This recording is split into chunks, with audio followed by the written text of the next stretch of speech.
My mother smirked through the phone the second I asked for help and snapped, "Handle it yourself." No compassion, no guilt. Just a sharp disconnect from the woman I trusted to protect my child. While Maya waited on a freezing sidewalk for 2 agonizing hours, my parents continued their afternoon as if her safety didn't matter. I didn't scream. I didn't beg. I disappeared. A silence so heavy it haunted them. And 3 days later, their regret began.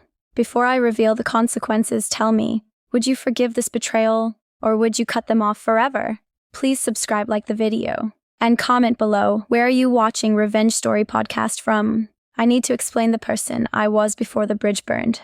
I'm Elena, 32, a single mother who spent decades mastering the art of appearing stable while navigating emotional earthquakes. Colleagues describe me as grounded, efficient, rock solid in crises. They don't realize it's a trauma response I perfected long before I earned a paycheck. Our apartment is a cozy sanctuary on the edge of town, filled with amber light and soft rugs. Modest but secure. Security is everything when you are raising a 7-year-old who still trusts that the universe will catch her. Maya has my smile, but thankfully, not my scars. I have fought to ensure that remains true. She dances through the hallway, hums loudly, and trails sequins everywhere. I want her to feel cherished in ways I never did.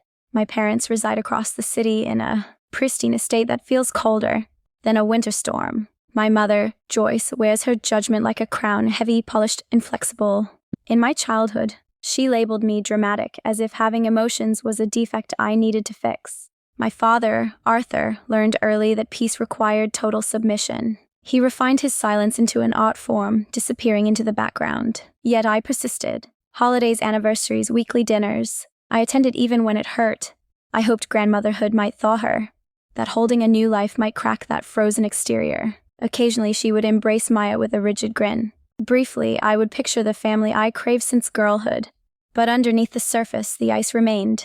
Snide remarks, cold shoulders, moments where she treated Maya like a prop rather than a person. I absorbed it all, rationalized it, convincing myself that maintaining the peace meant maintaining the family. Then came that Tuesday in February, the nurse's call, the high fever, the fear, and my mother's voice, sharp and dismissive, slicing through my workspace like a blade she'd been sharpening for years. That refusal didn't just crack the relationship. It exposed that there was no relationship to begin with. Are you ready for the turning point? Everything exploded. The administration shouldn't have let Maya wait outdoors, but by the time I arrived, the trauma had set in. She was huddled on a metal bench near the gate, clutching her bag for warmth. Her breath was visible in the frigid air. Her face was red from the wind, not just the fever. When she spotted my car, she didn't sprint to me like usual. She stood up, heavy and exhausted, and whispered, "I want to leave." A knot formed in my chest, tight, dark, permanent. That evening, after I tucked her in with warm soup and extra quilts, I replayed the rejection. Joyce's icy tone, the way she disconnected before I finished pleading, and the way the secretary apologized, explaining they couldn't keep sick kids inside due to protocols. I wanted to burn the world down, but that 2-hour abandonment belonged to one culprit, Joyce. Still, the programming kicked in. Wait it out. Don't react. Don't cause a scene. You won't win. I had spent a lifetime choosing submission over confrontation, believing harmony justified the pain. 3 days vanished before their first attempt to contact me. Then another, then a third. First, my aunt called. "Your mom says you're being difficult." "What's wrong?" Then her best friend Brenda, Joyce's ally, not mine, sounding nervous. "She's trying to call you. Is everything okay?" Then my father, sounding tired and squeezed. "Your mother is anxious. Just call her back, please." None of them asked about Maya. 0. By that point, I had settled into a strange, unbreakable calm. I wasn't ignoring them to be petty. I simply had zero energy left to offer them. However, the real shift didn't happen because of the calls. It happened later that week when Maya and I visited the large supermarket near my parents' district. I avoided that area, too many ghosts, but Maya needed specific sprinkles for a school event. It was on the route to Brenda's house for a cookie decorating party she had anticipated for days. We were halfway down the baking aisle when I heard the voice. "Elena." Not loving, not happy, just shocked. Maya turned immediately. She gave a small, polite nod, nothing like the radiant excitement she used to offer Joyce. My mother leaned down, arms wide. but Maya didn't step forward. She looked at the frosting tub in her hand and asked me if we could buy the rainbow ones. My mother stood up slowly, her mask slipping for the first time in decades. "Why are you here?" she demanded. "We are heading to a baking party," I replied. "At Brenda's?" The way her expression hardened told me everything. She finally sensed it, the void, the silence, the repercussions. For the first time in my life, I didn't rush to fix the tension. Joyce blinked at me as if I were speaking a foreign dialect. "Brenda's. Why go there?" Her tone sharpened, the same weapon she used on me throughout my youth, a tone designed to shame, to control, to force me back in line.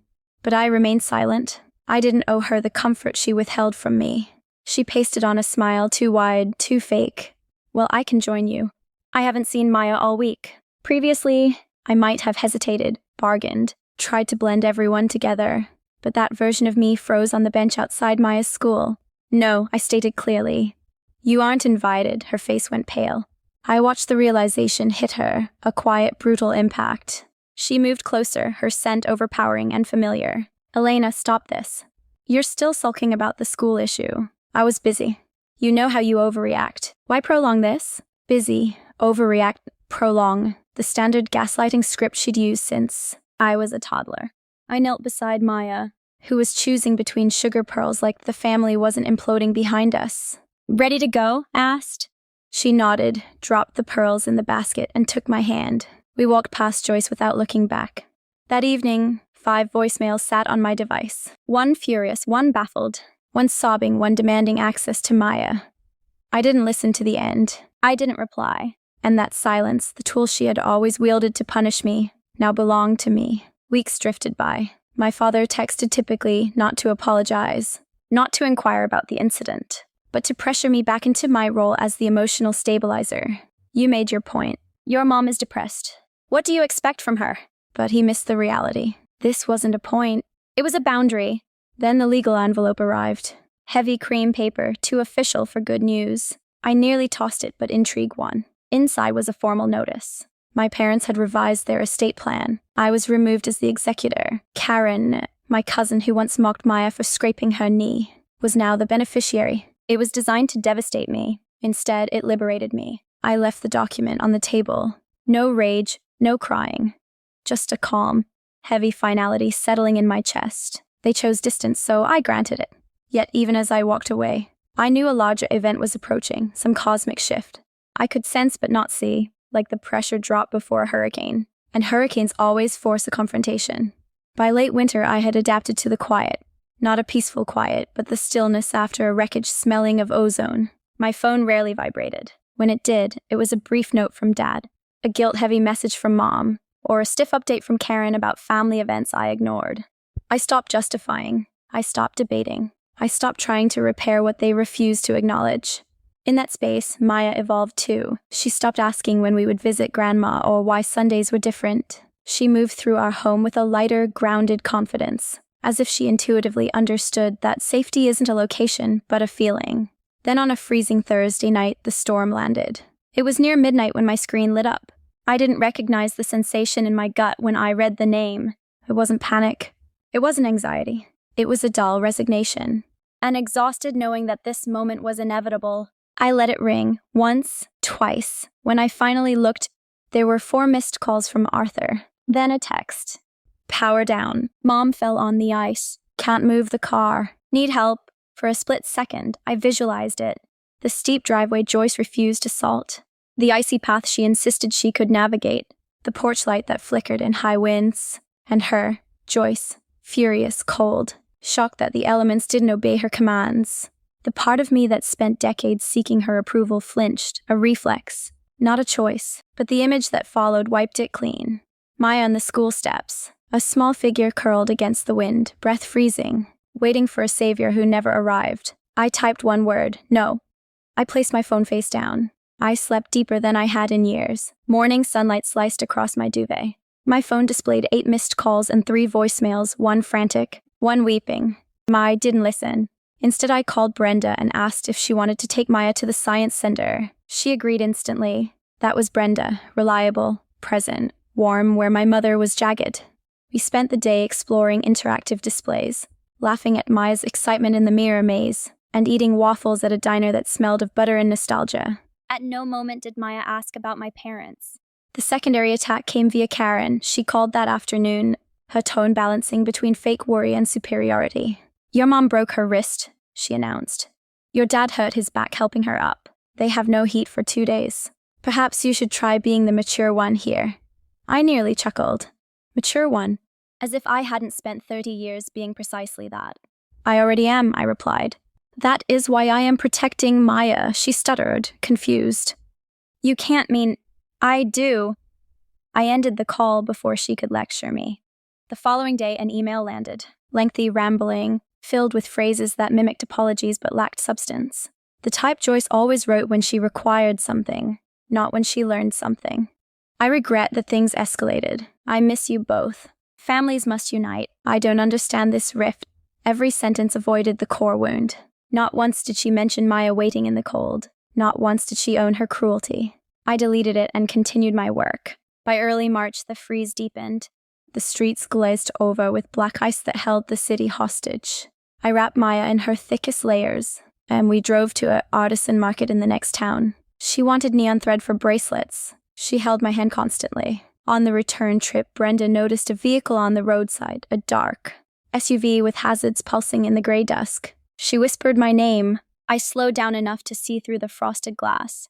It was them. My father slumped over the wheel. My mother reclining, her arm in a cast, her face ashen. They looked diminished in a way I had never witnessed. Like the universe finally handed them a mirror instead of an audience. For a second, I teetered on the edge of breaking. Not out of duty, but because the daughter I used to be still existed in my memory. Then Maya looked up from the rear seat, singing softly as she knotted her neon strings. I accelerated. When we arrived home, I prepared soup while Maya showed Brenda her treasures. The hum of the furnace, the clinking spoons, the gentle laughter. It felt like a life I had crafted deliberately, brick by brick, without knowing it. But even then, I didn't feel victorious. I didn't feel powerful. I felt concluded. That night, as I tucked Maya in, she presented a sketch, a small pink cottage. 3 stick figures, me, Maya, and Brenda. Maya in the center, holding our hands. Can this go on the fridge? She asked. Absolutely. She hesitated before running off. And Mom, is Grandma still my grandma? The question stopped me, not because of the words, but the tone. No anger, no grief, just pure curiosity. As if she was reorganizing her mental map of the world. Yes, I answered gently. But relationships change. She nodded with that profound, simple wisdom children possess. Maybe she forgot how to be kind. After she slept, I stared at that drawing until my eyes watered. In all my defense, in all my shielding, I had overlooked a simple truth. Maya had her own narrative, her own emotions, her own perception of family. And perhaps she wasn't ready to delete people the way I had been compelled to. So, I unlocked my phone and, for the first time in months, typed a text. Do you want to see Maya on Saturday? No apology, no promises, just a door cracking open. My mother responded in 2 minutes. Yes, the next Saturday we met at the playground. Neutral territory, chilly but sunnier than before. My parents sat on a bench like strangers, unsure if they were allowed to stay. Maya walked toward them slowly, then glanced at me for approval before speaking. They responded. Then she asked, Grandma, push me on the swing? My mother looked paralyzed. Not arrogant, not vindicated, just shocked. She looked at me. I nodded. And in that fleeting, fragile second, the war began to subside.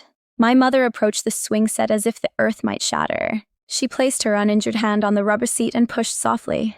Almost timidly, as if fearing Maya might vanish. Maya leaned back, hair catching the breeze, boots scuffing the sand. My parents didn't rush, didn't dominate, didn't try to reclaim a throne they had lost. They simply existed on the periphery, quiet, careful, conscious. For the first time, their silence wasn't a weapon. It was room to breathe. I sat on the adjacent bench witnessing the scene with a mix of peace and sorrow. I wasn't cured. Neither were they. But the jagged shards inside me had dulled. Worn down by time and the realization that my strength never came from revenge. It came from stewardship. Stewardship of Maya, stewardship of my soul. The encounter lasted 40 minutes. No lectures, no fake hugs, just tentative actions. When we departed, my parents didn't beg for more. They just nodded, grateful for the crumbs. A week later, my dad emailed a brochure for Maya's school play, asking if they could purchase tickets. Only if you approve. I said yes with conditions. They obeyed every rule. They sat in the rear row, applauded softly, and exited without trying to rewrite the narrative. Another drawing appeared on the fridge soon after. The same pink cottage, but now 5 figures. And for the first time, the image didn't sting. It felt like a start. Not perfect, but sustainable. Ultimately, nothing went back to normal, and that was the victory. We didn't reconstruct the old, broken family. We constructed a quieter, stronger one, built on barriers instead of fear. Maya felt secure again, and I finally grasped that. Protecting her would always take precedence over keeping the peace. If this story resonated with you, tell me where you are listening from. And if you've ever had to draw a hard line with toxic family, share your story below and subscribe for Winds of Thought.